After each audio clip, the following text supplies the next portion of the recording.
7.4 के झटके के बाद ताइवान में क्या स्थिति है, अब आ गई है पूरी डिटेल। जानेंगे कैसे जीत गया है ताइवान। तो वहीं दूसरी तरफ अजीत डोभाल का गुस्सा फूटा बीच मीटिंग में और चीन को सुना दिया। जानेंगे चीनियों पर पाकिस्तान में हुए हमले पर आखिरकार क्या भारत ने बयान दिया है। जियोपॉलिटिक्स में बहुत कुछ चल रहा है, हमेशा की तरह जानने को मिलेगा बहुत कुछ। आइए जानते हैं इन खबरों को विस्तार से। बुधवार को ताइवान को भूकंप के तेज झटकों ने दहला दिया। भूकंप कितना तेज था, इस बात का अंदाजा इससे लगाया जा सकता है कि इसकी रिएक्टर स्केल पर तीव्रता 7.4 मापी गई। ये ताइवान में बीते 25 साल में आया सबसे शक्तिशाली भूकंप है और इस भूकंप से कई इमारतों को नुकसान हुआ और सड़कों में दरारें आ गई। भूकंप की तीव्रता को देखकर जान माल के भारी नुकसान का अंदेशा था, लेकिन राहत की बात यह है कि मौतों की संख्या अभी तक 9 पर है।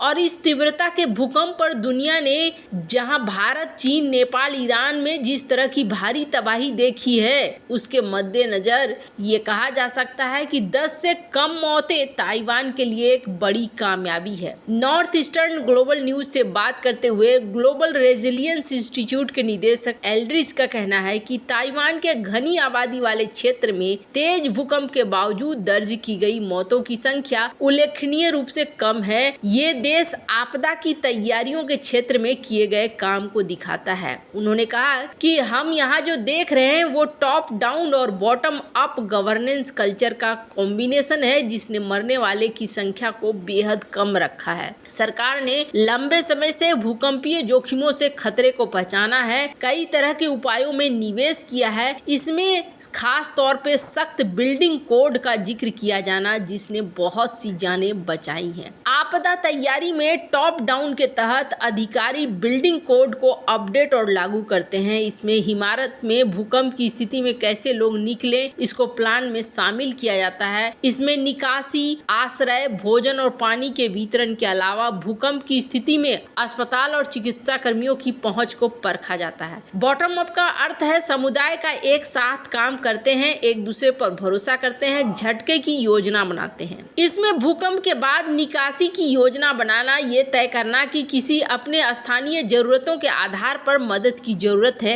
एल्ड्रिच का कहना है कि आपदाओं के प्रबंधन और तैयारियों में इन दोनों अवधारणाओं को जोड़ा जाता है। एल्ड्रिच ने आगे कहा कि मैंने हैती, भारत और चीन को कुछ साल पहले देखा है। इन देशों में ऐसी तीव्रता के भूकंप आए थे। हैती में 2,20,000, भारत में 15,000, चीन में 90,000 लोग इससे मर गए थे। ऐसे में ताइवान की काम की सराहना की जानी चाहिए। इस भूकंप में ही आप देखें तो झटकों के बाद लोग जानते थे कि कहां जाना है। झटके रुकने के बाद भी यहां आप लोगों को वापस आकर इमारतों से सामान निकालने की कोशिश करते हुए नहीं देखते हैं। उन्होंने सरकार से मिल रही जानकारी पर भरोसा किया और लोगों की मदद करने और उन्हें बचाने के लिए अपने पड़ोसियों के साथ सामूहिक रूप से काम किया। ये इसलिए संभव हुआ क्योंकि ताइवान सरकार ने इसके लिए प्लान बनाया है और लंबे समय से इस पर काम किया है। इसमें एक तरफ इमारतों की बनावट में नियमों का सख्ती से पालन है, तो दूसरी ओर झटकों के बाद राहत कर्मी, मिडिल कर्मियों के साथ आम लोगों की ट्रेनिंग है। एल्ड्रिच का कहना है कि ताइवान में अब तक अधिकांश मौतें चट्टानों के खिसकने से हुई है। हैती, भारत और चीन में मौतें काफी घनी आबादी वाले इलाकों में इमारतों के ढहने से हुई है। एल्ड्रिच कहते हैं कि ये शासन प्रणाली की ताकत का प्रमाण है कि ताइवान में उस पैमाने पर, बड़े पैमाने पर मौतें नहीं हुई है जैसा हमने अन्य देशों में देखा है। ताइवान की ये बड़ी कामयाबी मानी जाएगी और ये दुनिया के उन देशों के लिए बहुत बड़ी शिक्षा वाली बात है कि ताइवान ने जिस तरीके से मैनेज किया वैसा ही कुछ होना चाहिए। खैर, अब यहाँ पर ताइवान के बाद जापान में भी कुछ इसी तीव्रता के भूकंप आए हैं। 6.3 तीव्रता का भूकंप आया है और कहा गया है कि सुनामी का अलर्ट भी जारी किया गया है। दोनों देशों के लिए बहुत अच्छी बात है और दुनिया के लिए ये बहुत ज्यादा बड़ी शिक्षा है कि आपदा को लेकर पहले से ही तैयार रहना सबसे सही है। जहां एक तरफ ये सब कुछ हो रहा है, वहीं दूसरी तरफ आखिरकार अजीत डोभाल क्यों भड़क गए हैं। राष्ट्रीय सुरक्षा सलाहकार NSA अजीत डोभाल ने बुधवार को कहा कि सीमा पार आतंकी गतिविधियों में संलिप्त आतंकियों समेत आतंकवाद के साजिशकर्ताओं से प्रभावी ढंग से और तेजी से निपटा जाना चाहिए। उन्होंने मॉस्को के क्रोकस सिटी हॉल में आतंकी हमले की कड़ी निंदा करते हुए आतंकवाद के खतरे से निपटने में दोहरे मानकों को छोड़ने का आह्वान किया। अस्ताना में संघाई सहयोग संगठन के एक सुरक्षा सम्मेलन में उन्होंने ये कहा कि कनेक्टिविटी परियोजनाओं के दौरान समूह के सदस्य देशों की संप्रभुता और क्षेत्रीय अखंडता का पूरी तरीके से सम्मान होना चाहिए। चीन की क्षेत्र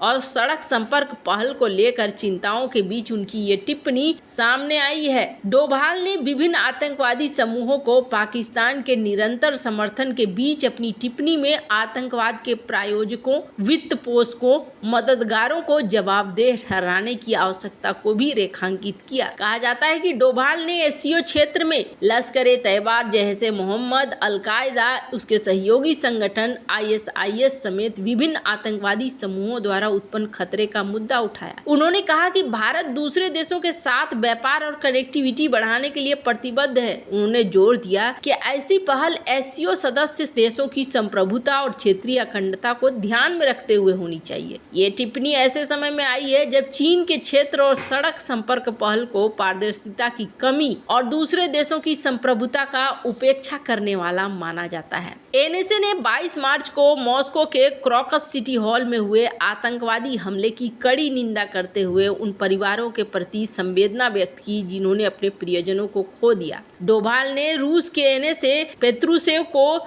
आतंकवाद के खतरे से निपटने के लिए रूस की सरकार और लोगों के साथ भारत की एकजुटता को अवगत कराया। आपको बता दें, डोभाल ने कहा कि सीमा पार आतंकवाद सहित कहीं भी किसी के भी द्वारा किसी भी उद्देश्य से अंजाम दिए गए आतंकी कृत्य कतई उचित नहीं है। उन्होंने कहा कि सीमा पार आतंकवाद में शामिल साजिशकर्ताओं से प्रभावी ढंग से शीघ्रता से निपटा जाना चाहिए। उन्होंने हथियारों और नशीले पदार्थों के सीमा पार से तस्करी के लिए ड्रोन सहित आतंकवादियों द्वारा टेक्नोलॉजी के इस्तेमाल का मुकाबला करने की आवश्यकता पर भी जोर दिया। आगे कहा कि भारत आतंक के वित्त पोषण का मुकाबला करने के लिए एससीओ के RTS आतंकवाद से निपटने के लिए ढांचा के भीतर सहयोग के लिए एक प्रभावी तंत्र के निर्माण का समर्थन करता है तथा इसे और मजबूत करने का समर्थन करता है। डोभाल ने अफगानिस्तान में आतंकवादी नेटवर्क की निरंतर उपस्थिति सहित सुरक्षा स्थिति पर गहरी चिंता जताई। उन्होंने कहा कि अफगानिस्तान के निकटवर्ती पड़ोसी के रूप में भारत के अफगानिस्तान में जायज और सुरक्षा आर्थिक हितें। डोभाल ने यह भी कहा कि अफगानिस्तान में एससीओ की तत्काल प्राथमिकताओं में मानवीय सहायता प्रदान करना, समावेशी और प्रतिनिधि सरकार का गठन सुनिश्चित करना।